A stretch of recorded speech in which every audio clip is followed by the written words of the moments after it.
Welcome to the Ingrained and Balanced podcast, where your hosts Lonnie and Marty are discussing health, wellness, and the daily habits needed to live a well-balanced lifestyle. Here's the twist. We're not just preaching, we're learning right alongside you. We're pulling in experts, sharing insights, and unlocking the secrets to living our best lives. So if you're up for some laughter, a dash of trial and error, and a whole lot of discovery, tune in to the Ingrained and Balanced podcast. Join us as we continue down this road, where every episode brings us closer to unlocking the code to a happy, healthier life.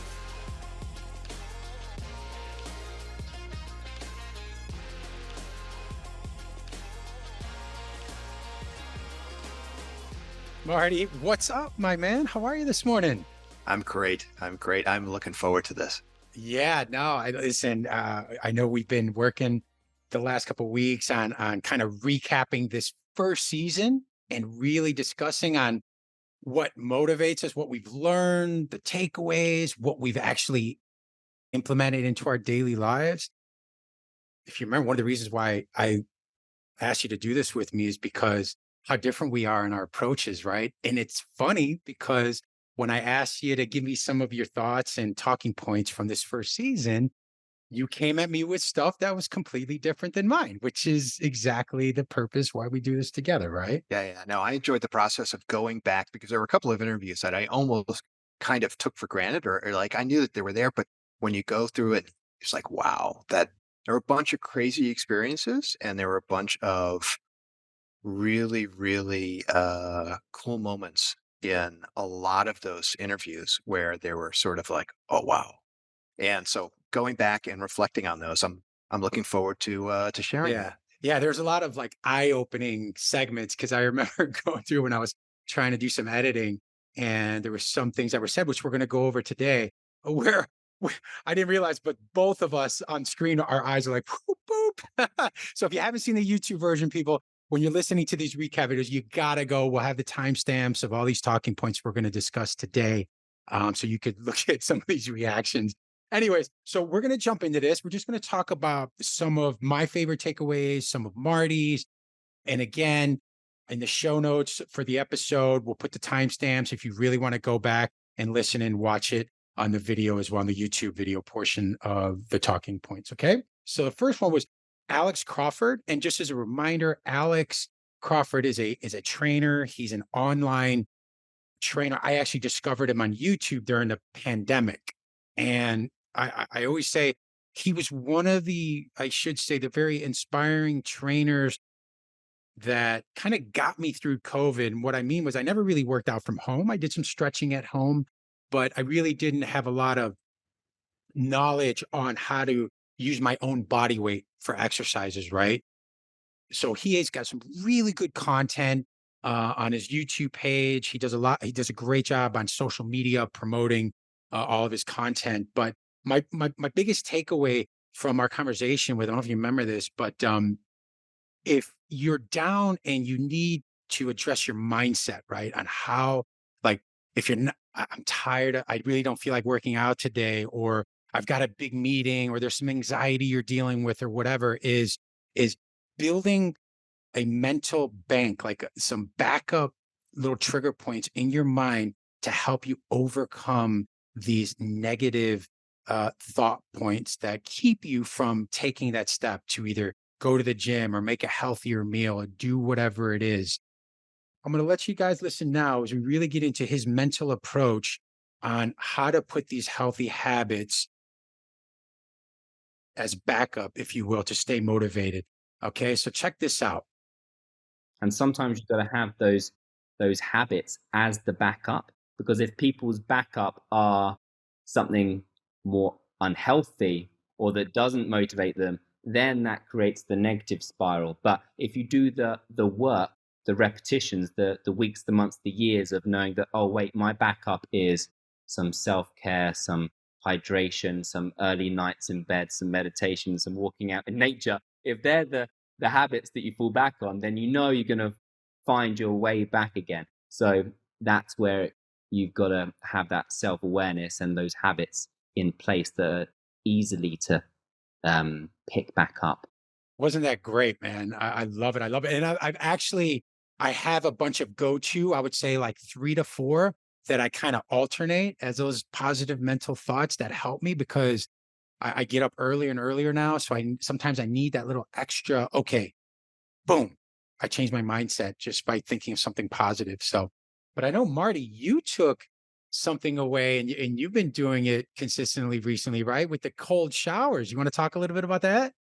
Something that he really enjoyed that he was getting into that really helped him were cold showers, cold dips, right? So the idea of, hey, this drop into, if you can get your body temperature to drop in your core, it changes your circulation and ultimately it does lots of great things in terms of reducing inflammation, which is the secret to longevity in terms of looking younger, feeling younger, all that kind of stuff, right?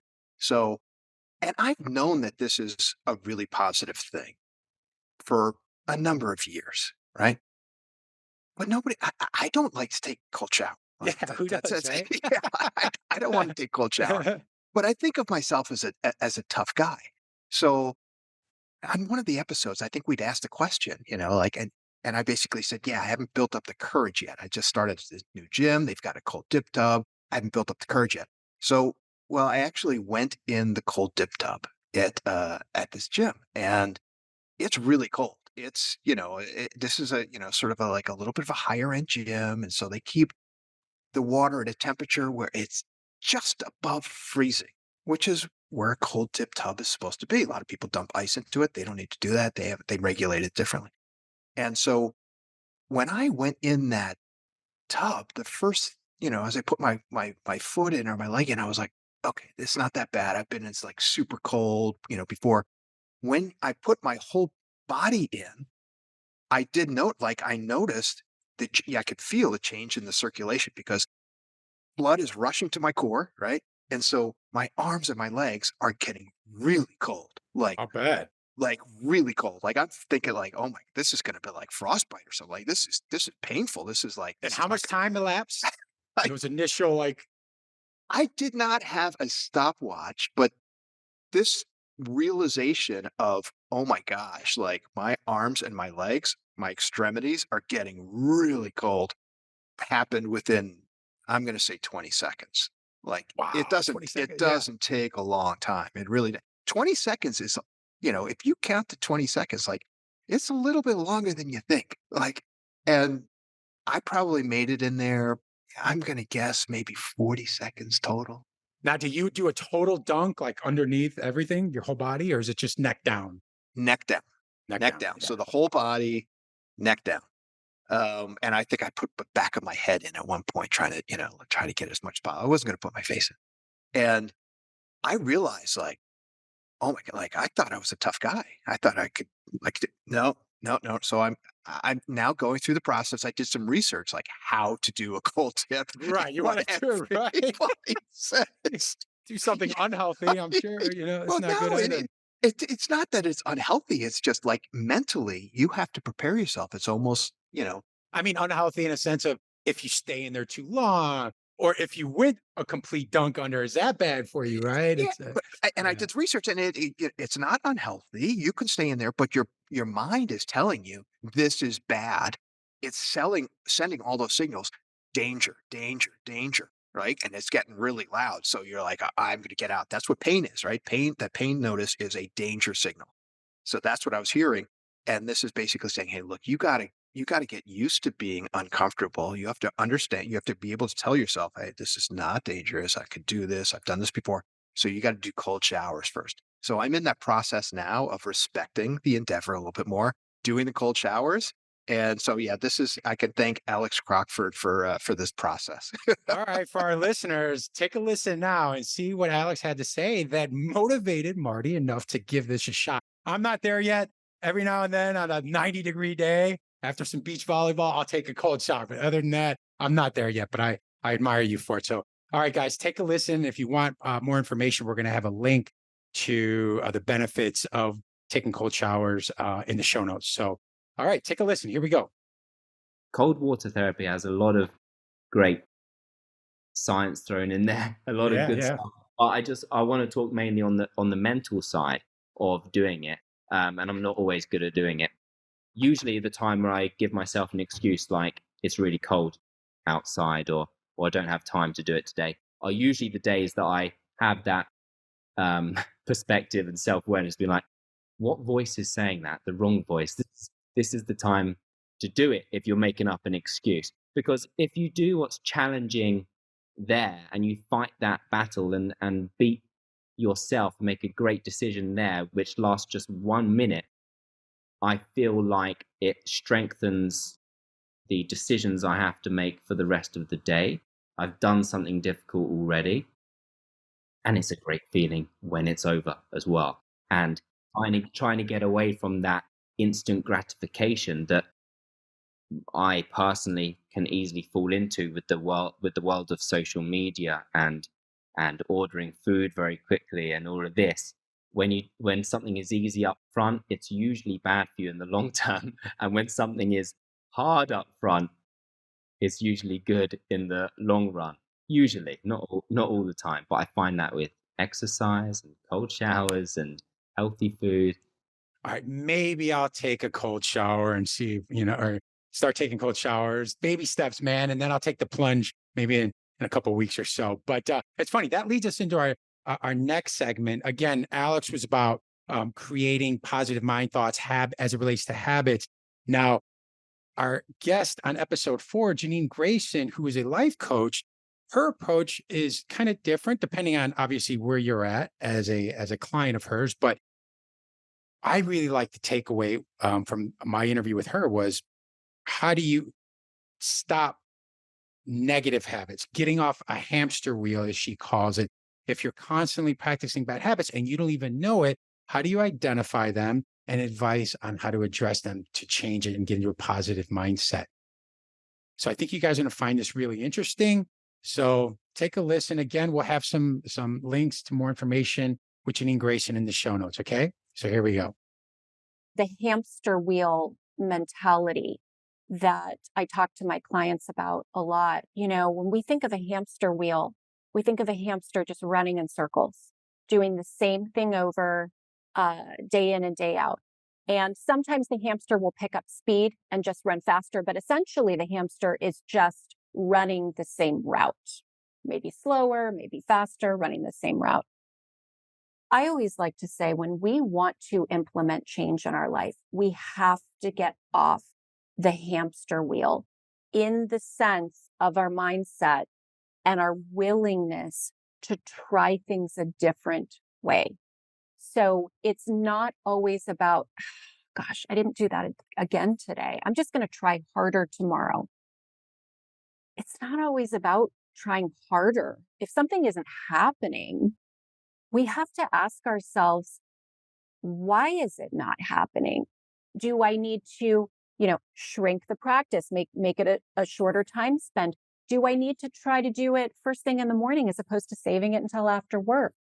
Do I need to schedule it and put it on my calendar? Maybe I need to integrate audio reminders. What could I do different to see if I can experience a win and actually get this thing done? So shifting our mindset about that hamster wheel is a big thing for people, because for years I have heard people say, no, I didn't do it, I'm just going to try harder tomorrow. And it's like, no, we need to get clarity on why something's not happening and have the honesty to just ask ourselves, hey, it's not happening. What could I do different? All right, good stuff. I don't know about you, Marty, but after that episode, I really took a proactive approach to trying to identify what are some of the negative things that are constantly in my mind that keep me from either doing an extra 10 minutes of cardio or buying some extra healthy fruit when I'm grocery shop, whatever the case is. I'm actually more mentally aware of the negative things that are constantly creeping up in my mind. It really helped me. But with that said, we're going to jump into episode 6, was with Jaclyn London. Jaclyn is a dietitian, a brand consultant, and a nutrition and health media expert. Our biggest takeaway, at least mine, was her commentary on intermittent fasting. It's a very insightful discussion we had. there's a lot of mixed messaging out there in the media, especially with social media, TikTok, constantly getting bombarded on what's good, what's not good. And I believe in what she states that it ultimately depends on the person, right? And your lifestyle. I have heard people in my family that have been practicing fasting for years. They don't eat their first meal until noon.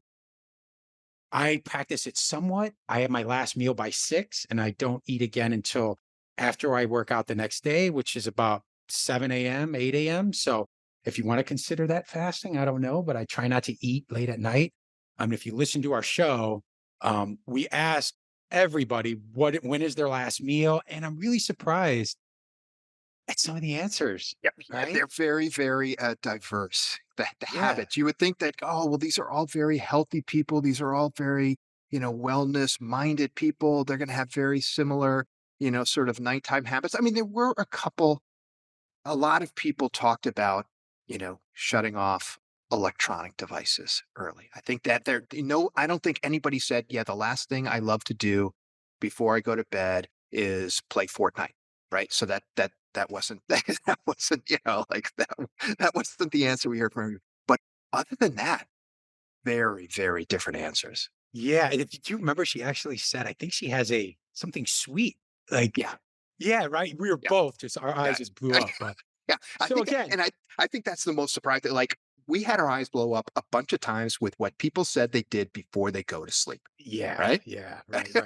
Like, So, I think you guys are gonna really enjoy this conversation, and let's see if you get the same takeaway we did, but without any further ado, check it out. The research is very limited. And as a practitioner, I'm practicing from it's an evidence-based practice, nutrition science, but it's not just research. It's also about clinical experience. And in my experience, it is the lack of sustainability of being able to do this long term that ultimately is often the greatest hindrance. Now, when I say this out loud to people, I will often get the you don't know anything or do your research or some other sort of like idea that I've insulted or offended someone. So I will just say, just to kind of cut that off right at the knees here, is that honestly, whatever works for you is ultimately, as a practitioner, the most important thing. So if someone is listening to this and is fasting right now and they're like, I just got to get to 12 o'clock or whatever it is, that they really feel like it's really working for them, then do you. Like I support you in that. If that's working for you, then go for it.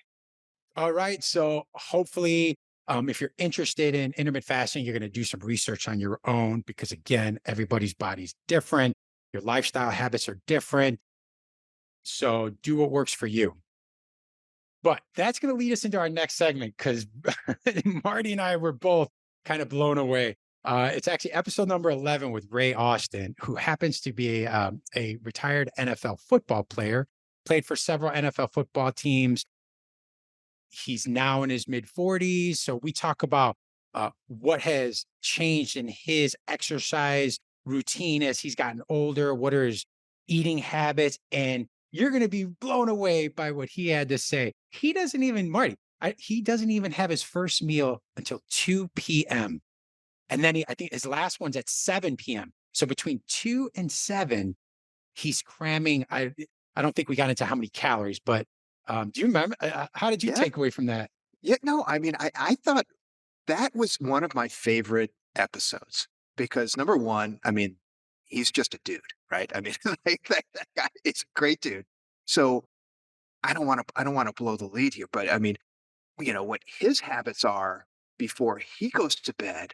That was another one of those things where I was like, what? Like, this is a guy who does intermittent fasting, right? So, and that's not usually something I think of like dudes doing, right? So when I like most people that I know that are intermittent fasters are actually they're actually women, right? So when I was like, Ray Austin, intermittent fasting, like seriously, I was like, wow, that's like this guy's really serious about his health and like who does.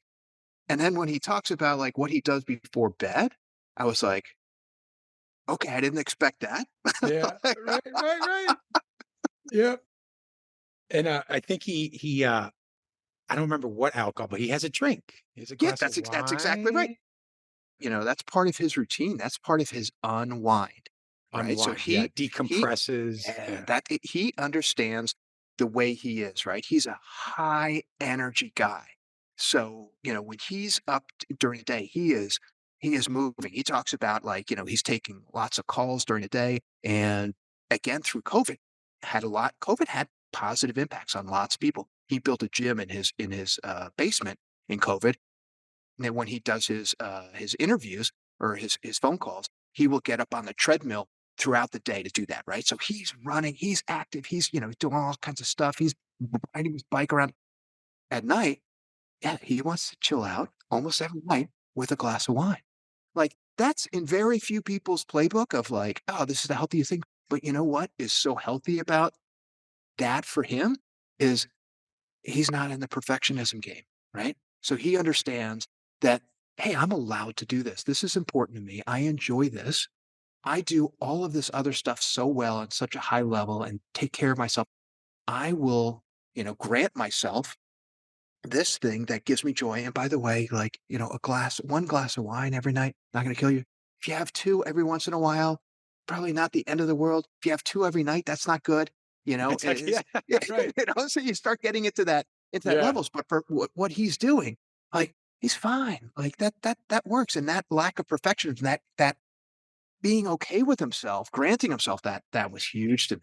Yeah, and I love he really hit home on the lifestyle aspect of it, right? Right. We always preach that you can't look at it as an option. If your mindset is it's your lifestyle, you're going to do whatever it takes.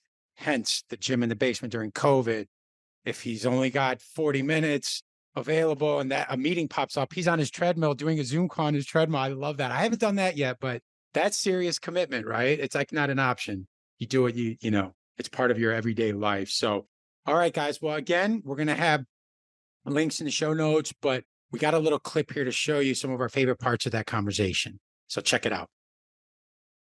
This is a lifestyle. You got to see this as a lifestyle. You're putting too much pressure on yourself as you're working out. Like, that shouldn't be the case. It should be the place where you're supposed to be getting out all of that tension and stress and anxiety. And so she's starting to understand that this is a lifestyle. Yoga is a lifestyle. It's something you learn. Meditation's a lifestyle. The results are great, but the journey's even better. Like, Yeah. I feel like that's really that's how I try to approach it.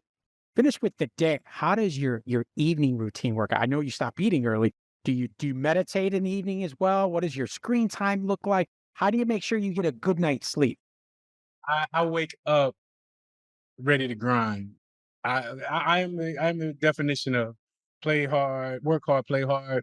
And so when I'm done with the day, I want to have a nice glass of wine or a nice little chill, little vodka, little. And Lonnie, I'm just so energized all the time. Yeah. That's my way of smoothing out and also, like, thinking about how the day went. Like, I'm going through the day like, all right, cool, I did okay, right? Didn't know that worked out. Okay. And it's just a calming down before the storm. All right, guys, thanks for staying with us here. We're going to move right along. This next episode number 7 with Jessie Salas. This is really going to relate to anybody out there who's unfortunately suffered from an injury and it's set them back a little bit. And you've noticed when you started physical activity again, whether it was just everyday life or in the gym, how certain body parts were kind of felt like they were off balance, right? So foundation training, it's an incredible technique, incredible training method that helps you identify and address those issues. Jessie Salas was a firefighter who tore his MCL. And I'm not even going to try and get into it. I'm going to let you guys listen to how foundation training helped him identify his pain points and how he overcame them. You're really going to find this interesting. So without any further ado, check this out.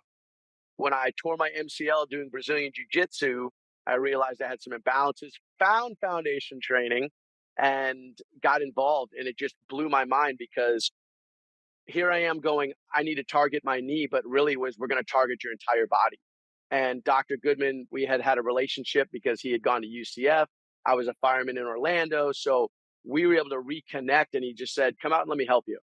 And so I did. And as I started doing these exercises for my knee, my whole body's shaking.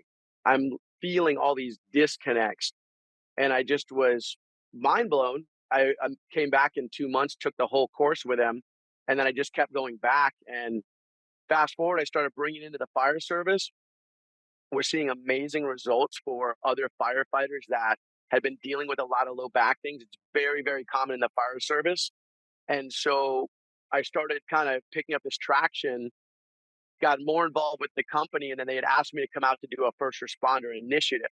And so I initially went out to do that, and then things changed, and I didn't end up going back to being a firefighter, which I never thought I wouldn't be a fireman. That was 17 years old. I was a volunteer. 18, I was on the job, and that was my world. That was my path. And then suddenly I saw that I was able to help people from a different manner and letting people recognize how through doing this work can really shift wellness in so many avenues that it just became the new passion. And so here I am, fast forward, and on the front lines leading with Dr. Goodman and the team. Foundation training. A lot of great content. Make sure you check out their YouTube page. Check out Jessie on Instagram. Again, we're going to have all his links in the show notes. So we're going to move along. Episode number 8, the cancer comeback with Fitz Koehler. I think most of us either know somebody, family member, coworker, whatever in our circles that have had to deal with cancer, right? Everybody, I can't imagine what they go through when they hear about it, right? And what their mental approach is to not letting it or letting it affect their lives, right? So this conversation we had with Fitz, she's a true inspiration. She's walked the walk. She didn't let it stop her. Literally from the day she found out, we talk about how she dealt with that and how she started to even using her story to inspire others. It's really an inspirational story. So I'm sure you guys are going to be able to take something from this. So make sure you stay tuned, okay? So we make decisions, right? There's always things we can control. And even with cancer, I want people to know there's things we can control. And I have my new books, the Cancer Comeback series. It's all towards getting people to grab the reins of their own life and do the best that they can with what they can. And so one of the main decisions I made before I started treatment, and again, I didn't know what was going to go on.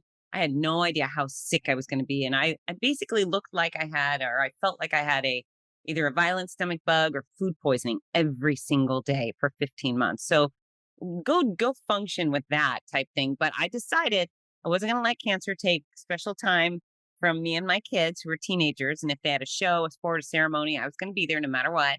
And then I also wasn't missing out on my career. And my career pretty much requires me to get on an airplane and fly across the country almost every weekend of the year and host tens of thousands of runners. I'm a professional race announcer, and I just decided I'm not going to do it now, or I'm not going to miss out on that. Now, if I had, because most people would say, oh, you have cancer, you have chemo and radiation, stay home.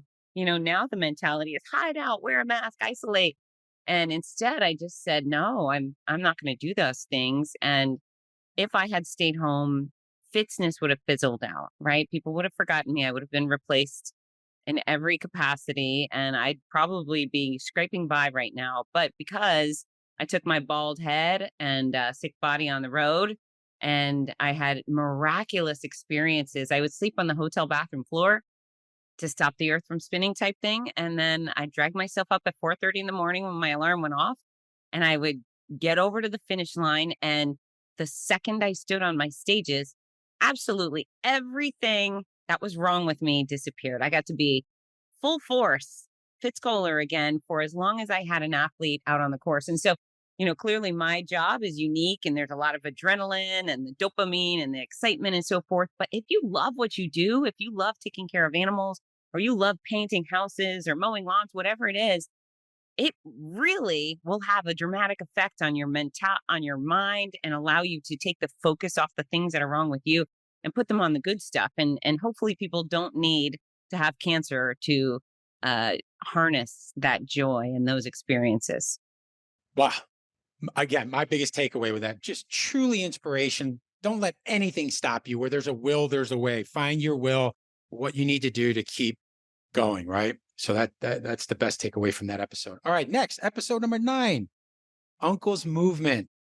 Micah Nickens. I think this was both of ours, one of our favorites. Yeah, absolutely. This is definitely in the Yeah. pantheon. This is the Ring of Honor. Yeah. I think, again, another guy's guy, right? And I think being in our 50s, he's in his 50s and he's walked the walk and he's had some ups and downs, which we get into in the episode.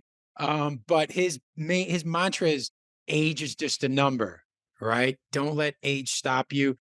You know, we all have daily struggles, stress, hours of availability to devote to fitness and eating right, but don't let that stop you. I think there's a part in there where his recent trigger point was after a 2-week trip to Europe. Do you remember? Oh, absolutely. Yeah. He's like, I put Absolutely. on, I think he said, I don't know, 30 pounds or something, some crazy amount of weight. He went on the scale and he did not like the number, right? So I know that I've been in that place before. Like if been, pretty healthy since I was a kid, but there was a point in my life that I enjoyed having a couple of beers at night, almost every night. And then sometimes when I had those beers, I'd want some ice cream. It was maybe it was a low calorie ice cream, but it's still ice cream. And at some point I got on the scale and I was like, okay, well, I'm now almost 220. Like, yeah, that was a big number for me. And he and I came to similar conclusions, which is, yeah, age is just a number, but you better respect the number because guess what? Like the stuff that you did when you were younger and you got the result of X, and that X result was okay with you. You were good with that. You were still healthy. You were still active. Everything worked. You could function at a very high level athletically and and your condition was pretty good. Like that stuff, yeah, that it doesn't work when you're in your mid 40s. Like that, you're going to get a different result. You're not going to like the result. And you got two choices. You can either accept it and continue on with the same lifestyle you had in your 20s that gave you a good result, but is not giving you a good result now. Or you can do what he did and what I did too, which is, hey, you gotta make some changes because you have to accept that you're not that guy anymore. You're a different guy. You're still very capable. You can do all those things or most of the things that you did at your 20s. Age is just a number, but you better respect the number. You better act accordingly. Yeah. But you remember what kicked off this whole mantra and kicked off his idea was it stems from addressing mindset, and he had a little help. It was his wife. You remember? They got back from that trip from Europe, and I think he looked in the mirror when she just happened to be there, and she goes, "We're going on a diet." Yeah. He goes, "We're." I love that she said "we're," right? So she's a team player at least. Yes, absolutely. Absolutely. Yeah. He read off the number and she was like, Yeah. okay. We're going on a diet. She was probably waiting for that moment, right? Yeah. And he said he just pulled the trigger that day. And he's like, well, what does that exactly mean? She's like, no alcohol, no sweets, etc. And since then, he's been on this amazing journey. I think you guys are really going to like this conversation. But he didn't think it was going to be a journey. He just thought it was a diet. He thought it was temporary, right? Right. And Yeah, no, exactly. then it Exactly. became a journey. He accepted this is who I want to be. Yeah. Yeah. And hence the uncle's movement, right? So, I'm completely addicted to that lifestyle, but I would counter it with daily drinking, straight up like 2 to 3 cocktails a night, every single day, and then eating carelessly. Like I haven't had fast food. I completely took out fast food out of my diet years ago. I haven't been to McDonald's in a long time. However, carbs are carbs, sugar is sugar. But it's very easy to still just grind things that taste delicious but aren't necessarily good for you. My family and I went to Europe for 2 weeks, and we went to Paris and parts of Italy, and obviously food there is amazing. And they drink wine all day. So I was like, when in Rome, and I was like, sure, I'll have wine for breakfast. That person is. I came back and I jumped on the scale and I was just like, whoa, okay, crap. This is the most I've ever weighed in my life.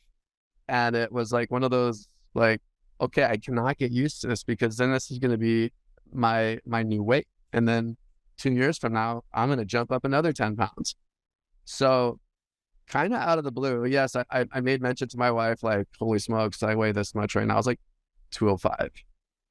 So I told my wife, I'm like, holy smokes, I've hit a record with my weight. And she's like, really? You know, so one morning I'm drinking my coffee and she's like, we're going on a diet. I'm like, oh yeah? She's like, yes, starting today, because I hadn't eaten anything. And I was like, all right, I'm in. What does this entail? She's like, no drinking.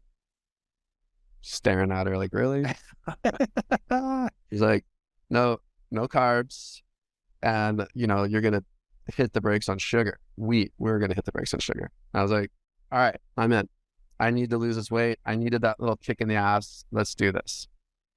And we did it, with the exception of having one treat day a week where we could kind of splurge and I could have a cocktail or two and create a little balance. So I wasn't completely ruling it out. And up until that point, I hadn't not had like a drink nightly unless I was just sick. Like if I had like a bad flu or a cold or something, I wouldn't drink. But otherwise I'd drink every single night. Not to the point where I'd get drunk, but I would drink. So I was like, okay, yeah, I'm up for this challenge. I did a month break, maybe like 5 months prior. I did like a sober month. I forgot what month it was, and it felt great. So I did it, and it was like, whoa, I'm sleeping much better. It took a little while for the weight to start to wear off. You know, it wasn't happening as quick as I hoped, but all of a sudden, like 3 months later, I was starting to see the results, like where it was like people are coming up to me going, you lost a lot of weight. I'm like, yes, that is such music to my ears. I got to the point where I was like, you know what? I don't miss alcohol. Like when I would have that treat night, I'd feel like shit the next day. Pardon me. I'd feel horrible the next day. The alcohol, and I would sleep poorly that night too. So I was like, okay, this is like a blessing in disguise, where I needed to like firsthand experience what the results will be versus what I'll be told. And it was like a game changer, and it just really reset my mindset. Love it, love it, love it. We're actually going to book Micah again soon. I think I'm going to try and get him back in episode 2 for an episode to see what's going on with Uncle's movement. That takes us to Patrick Quinn, episode 12. Another great life story to hear about, talk about motivation, a different reasons, right? A completely different journey. You say talk about motivation. I'm going to say the biggest thing I took away from him was not motivation. It was mindset. Like, this is a unique guy, right? No, I mean motivation in the sense of like, wow, listening to that, looking in your life, if you've got something that's you think is stopping, you know, this should motivate you after listening to this to address that, right? That's all I meant. Yeah, I know what you mean. No, you're right. Mindset. You're right. I mean, his mindset is, amazing.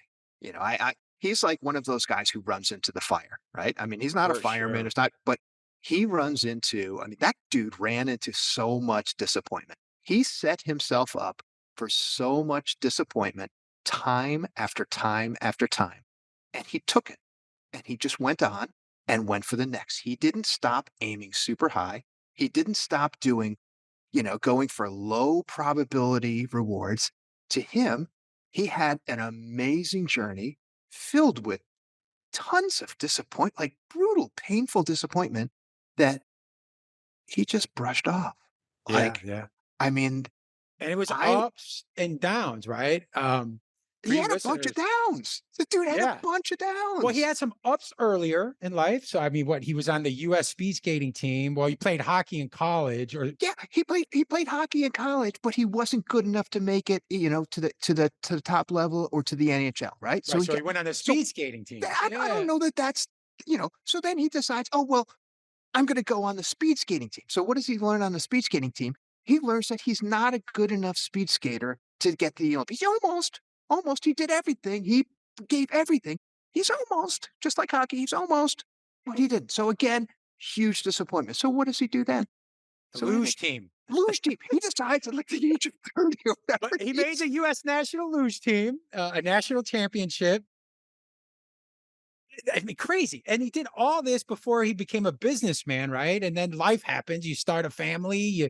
You kind of get off that journey and, don't know what his fitness routine was in his 30s and 40s. But then in his 40s, he gets motivated by an inspirational story happened to do with Paralympics, which is just an incredible story. And then he starts running and getting into Ironmans, like in his 40s. Like, wow, right? It's like really cool. So, but my biggest takeaway, and he gets a little granular in the conversation about how he deals with, breaking through pain barriers. And like when you think you hit your limit when you're working out, what is your mental approach to just breaking through that extra mile or that extra 30 seconds on the treadmill or the Stairmaster, whatever it is. And I actually have started using his mental thought process in that.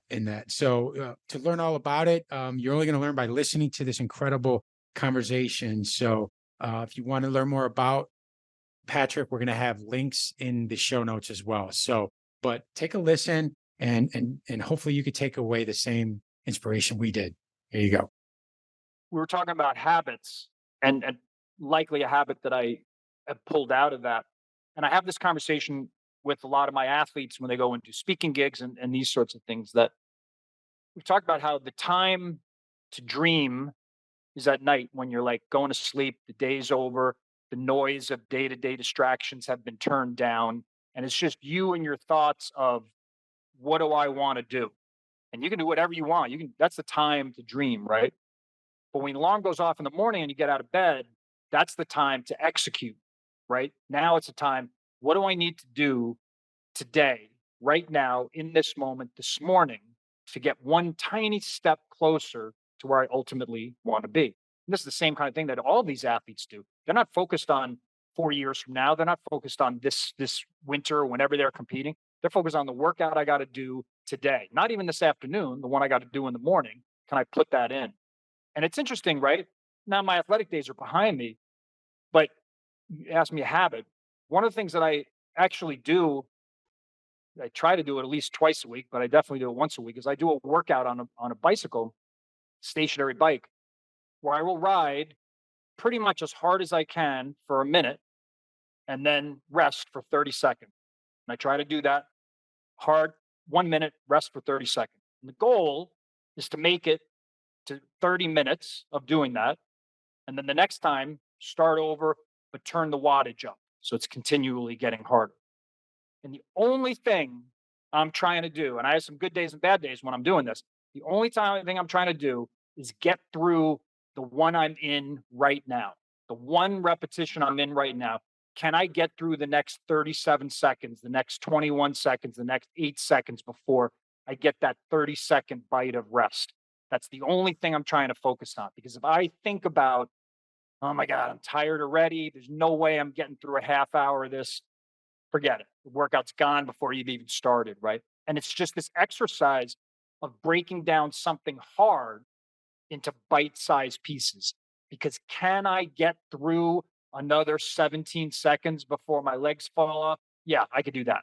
Like, then just think about that, And so, well, I don't really have this conversation with very many people at all, right? And when I do, they're like, wait, why do you do this to yourself? That sounds like it sucks, And it does at the moment. But then again, you think, okay, because I often think in the mornings when I'm doing these workouts, right? There's an opportunity right here, right now to do a good workout or to quit. Right? It's only on me. Nobody cares. It's just me in my basement doing this stupid workout. Nobody in the world even knows I'm doing it. Nobody cares. It's just one opportunity for me to test myself. Right? And honestly, I don't make it every time. There are times when I'm done, whatever. But like you said, you get tomorrow to try again. But more often than not, if I'm really able to focus on just right now, I think you surprise yourself what you can endure. And that's a habit that I think I've taken from athletics, and I'm hanging by a thread, but I'm trying to hold on to. All right, good stuff. So hopefully you guys are inspired after listening to Patrick Quinn. All right, moving along. Episode 15 with Sarah Machemer, Overcoming Adversities. Sarah is a fitness trainer, but she's had a journey, to say the least. she explains how Crohn's disease kind of had an effect on her fitness journey and her overall wellness as it relates to maintaining a healthy lifestyle. So if you or anybody you know has dealt with some issues relating to the gut, Crohn's disease, or anything like that, you might find this conversation insightful.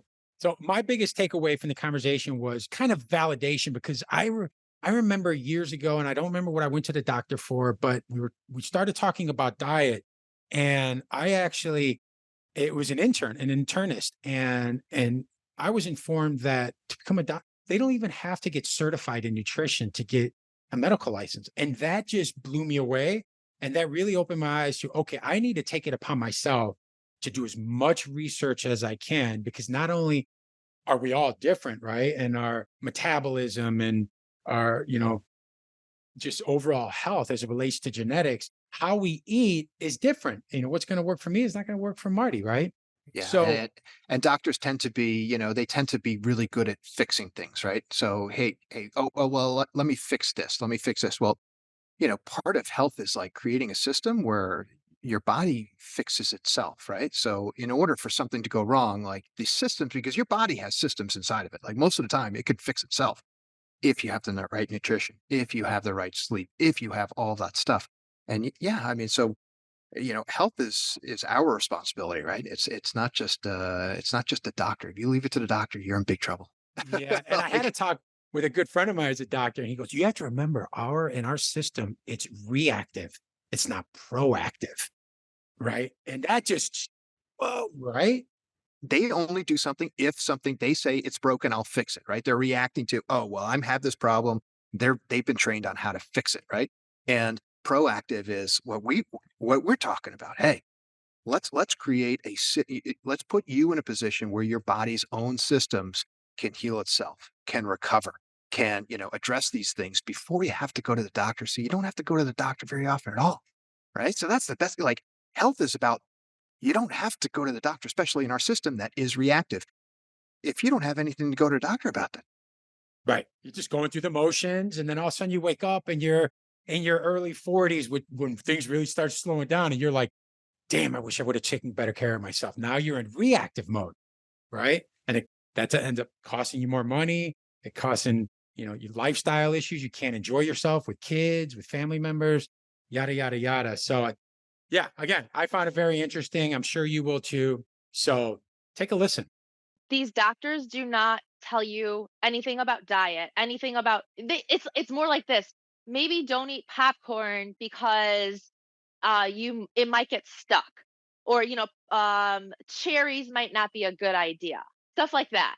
Like, you could probably figure that out on your own, but they kind of give you like a warning, like, hey, a cherry pit could get stuck and you might have to come in for surgery. But it's never like, maybe cut back on the alcohol. Like, what are your daily habits? Like, what do you do on the weekend? It's nothing like that.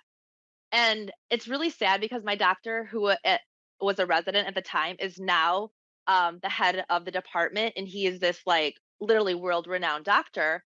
And we've been on several podcasts together. And I always talk about the nutrition aspect, and he kind of gets pissed. I mean, he's like, but the medication. And I'm like, but the gut health. So we kind of have this like, I'm like, how can you not talk about this kind of stuff? And it's only about the meds, and it's only about the surgery. And it kind of blows my mind. Yeah, it's like the carpenter having a conversation with the iron worker, right? I mean, they're fundamentally different trades, but they're not. Right, right, right. Yeah, so it wasn't talked about. It just was like, all right, go, here's your medication. I hope this helps. I mean, it wasn't like that, but he is a very kind and caring doctor, but he is just not into nutrition at all. All right, great. We're going to move along. We're going to talk about Radvinsky, episode number 17. Again, might take it as inspiring, right? You might take it. I'll tell you what, Marty, I'm going to let you take this one. Yeah, this was really it was a fabulous interview because it was very unlike almost all the other interviews that we did, right? So in a lot of the interviews we've done them with personal trainers or guys who have like done triathlons, or guys who are, they've done incredible things. And that's great. And we think of ourselves as like, wow, we're really fit and we're, sort of like more type A personalities and we're going, and we relate to that so well. Right. And Radvinsky was a guy that, I'll be honest, I had a tough time relating to him in that interview. And who he was is different than who I thought he was. Right. So when I'm talking about it, I'm not getting a sense that he's a little bit, he's not like super comfortable in the interview. And I'm Yeah, remember thinking like, you thought he was an introvert. I remember yeah, that. Yeah. yeah, because I'm an introvert. So I'm seeing, oh, okay, well, I get this guy. He's an introvert. He didn't like gym class because that's all group stuff. And I'm an introvert. And so there were parts of gym class that I didn't love because it was all like socializing and stuff like that, which to me, like the petty socializing, like I don't love that much. Right. So I'm thinking that he's an introvert and he's like, no. It's like, I love socializing. I felt excluded from gym class because I was so bad at all of the other stuff that I couldn't socialize. Completely different than me. Like I was pretty decent in gym class. I was definitely better than average, and I love gym class for the competitive nature of it and what you can do, getting, all of that kind of stuff. So I look forward to it. And I didn't like the chit chatting and all the other stuff. That's what he felt excluded on. So I didn't understand this guy at all. And through the process of the interview, I came to understand him, better. And even though we were so different, I could see what health and fitness gave him, right? So he, like a couple of other people, again, COVID, like what was initially a very negative effect on him, but ended up being very positive, right? So he realized through COVID, he wasn't getting the social interaction that he needed. He found a runner's club, right? That runner's club led him to understand, hey, the power of fitness, right? He lived life as the fat, chubby kid who was uncoordinated and was scared of gym class. But when he found his, joy of running, which he actually found because he wanted social connection, he then decided he loved fitness. He was going to not only, do running, he was going to actually attack, getting into a gym, which he had never done before and he was scared of. And, it put him on a path, that confidence that fitness gave him, put him on a path to sort of heal a bunch of those old wounds. So a fabulous interview and really to me speaks to the power of physical health and the power of health and fitness to improve your mental wellness and your mental happiness, those internal dialogues that you have. So to me, really, really great interview. Yeah, I felt the same way. It was such a different angle, right, as it relates to what we thought we were going into and what we took out of it. Right. Right. It's just like it was very interesting. And I had some people reach out to us and thanking us for that conversation. I think a lot of people will be able to find something in there that inspires them or to tell their friends or loved ones that kind of had a similar journey, right? And it's interesting how he's no longer running as much, but he's working out in the gym now with a Right. trainer, with Tim Lu, who we had on the show as well. We'll have a link in there for his episode, which was very intuitive as well. So, hey, take a listen, check it out, and hopefully you can take something out of it like we did. It had nothing to do with competition. The only competition I had was with myself. And can I accomplish this? But I would walk, unlike you when you got to the marathon, when I got to the start line, which I always saw as the win wasn't necessarily completing the race. The win was showing up. The win was signing up, showing up, and getting to the start line. And once your foot crossed the start line, that to me was the biggest win. It didn't matter if I didn't complete. I always completed. But for me, the showing up was the win. Marty, isn't that funny? Because one thing we preach all the time on this on the show is just get to the starting line, get Yeah. to your starting point. First identify what that is and begin your journey. Don't worry about the destination because if you do, you're setting yourself up for failure. We always thought it's funny you just said that's a great parallel to what we kind of promote. Yeah. And oftentimes, so for me, getting to the starting line is a lot of times inertia, right? So different people have different issues getting to the starting line. For me, it's usually inertia, sloth, whatever you want to call it. But I never consider getting to the starting line a win. So when you say getting to the starting line is a win for you, why is that? Why is getting to the starting line a win for you? Because I showed up, and because But why is that hard for you? uh, For me, it's hard for inertia and sloth. Why is it hard for you? I think again it goes back to the fact that I didn't show up when I was in PE class. I wasn't there. I wasn't invested at all. And when I used to show up to the races, I had done the training. I was ready for, in your mind, competition. I was ready to accomplish the goal. And you weren't going to be embarrassed. No, because it was my race, it was my pace, it was my own journey. And that's the one thing I loved about the sport. I was in competition with myself. And you prepared, right? Absolutely. And you prepared, right? So you were confident in, hey, I know what I'm doing. Like I have an idea of like, hey, I kind of got this, right? Which is not a feeling that you had as a kid, right? Exactly. So And there was also no one judging me. The only person judging me was myself. I'd look back at the results and go, I could have done this better. I could have done that better. Or look how amazing I did. And a very good friend of mine used to say, when you show up to the race, make sure you bring one important thing. I said, what's that? She said, your excuse. Because at some point, something will go wrong and you'll say to yourself, oh, I didn't bring enough water. Oh, my leg was hurting. So she said, when you show up to the start line, don't forget your excuse as well. Because yes, you've done the training, you've done the work. But at some point, something's going to happen and you have to say to yourself, well, that's the excuse. But you accept it and you move on. And like I said, I completed every race that I started.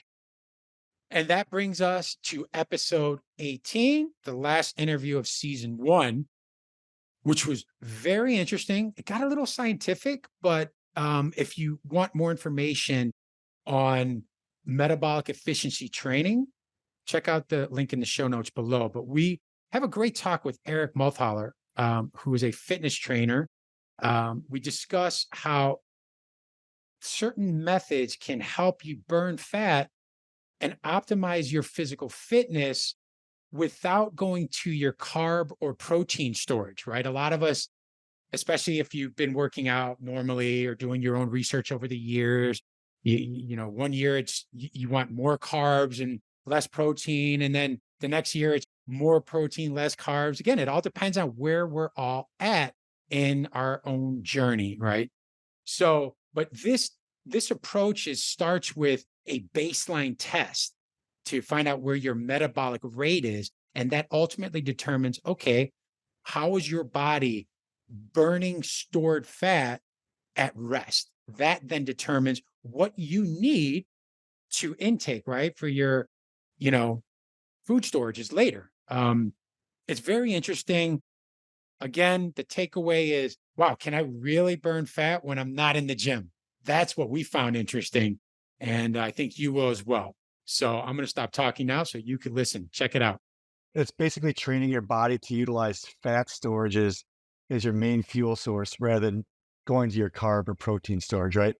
So what I do with clients, and everybody's different once again. So like maybe someone's eats a ton of carbs all day long, or someone's doesn't eat carbs. I have to work with them differently, but we try to carb unload them and try to train their body to utilize their fat storages as their main fuel source. Because you have like 70,000 calories of fat stored in your body. And if you can utilize that. So then going from the kids, we found out that it actually works with athletes really well. So your long distance endurance runners, you see people that have to take gels or Gatorade every 30, 45 minutes. You don't really need to do that. You can train your body to not rely on that kind of stuff. And once again, go back to your fat storages as your main fuel source. Mhm. So That's amazing. yeah, so even your ultra marathoners are doing this, and they're just like they're loading up on more fats during their meals and not as many carbs. Now, I'm not saying carbs are bad. Your good grains are obviously really good for you still, like your farro and your brown rice and that kind of stuff.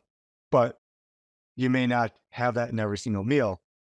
So what we're training clients to do is have a 50-50 module. So basically, you take a plate, half of it is your proteins and fats. So basically, fats are going to come along with most proteins. So if it's animal based, or even if it's plant based, there's a little bit more fats in those, like beans or whatever. So you have your fat and protein. That's one section, and the other side is going to be your vegetables and just vegetables and fruits. Okay, you can pile your vegetables up as high as you want because and there's not a ton of calories and they're really nutrient based for you. Your fruits, depending on what your activity levels are during the week or the month or how your training is going, you may or may not have more fruits during that time. And then we take that plate module 50-50, and let's say I'm training you, Lonnie, for a triathlon. You have a triathlon this weekend. All right, we're going to start throwing some more grains and good carbohydrates into that 50-50. So now you have 50% vegetables and fruit, and then you may break it off to like 80% protein and fat, and then maybe like 20% carbs. And then depending on how your week's looking, we may take some of that away, the carbs away, but ultimately you want the 50-50, right? All right, folks. Hopefully you got as much out of season 1 as we did. Our goal is if everybody can take away at least one nugget, right? One little hack that can help you get to that starting line and start that train moving forward. Because again, we've said it many times during the season, right? It's not about the finish line, it's about the starting line. Finding your why. Why am I not doing this? Or why aren't I doing this better? Right. So hopefully, we've talked about a little bit of this and a little bit of that could help you find your why. Marty, I'd love to hear just a quick, rundown of your opinion on season 1. First of all, I learned so much, and it surprised me in lots of stuff and in lots of ways. I don't know that I really found my why, but I think for me, the conclusion I came to is that for me, the why is a lot less important than, what's the old Nike slogan? Just do it. Just do it, right? Because that's who I want to be. I want to be that guy who just does it. So maybe that's the why for me, but it's something, I know you talked about that in the interview with Patrick Quinn, and you were like, the why for you is you want to, you think about your son and this is who you want to be for your son. But to me, it's just do it. It's just a mindset. That's to me what I took away from Patrick Quinn, who thought that he was being motivated by he was like, how do you do your wife? I was like, well, but you did all of this other stuff before you even knew your wife. So what are you talking about? Your wife didn't motivate you to take up speed skating after you couldn't make it in hockey, and then take up luge after you couldn't make it in speed skating. Like that, that wasn't it.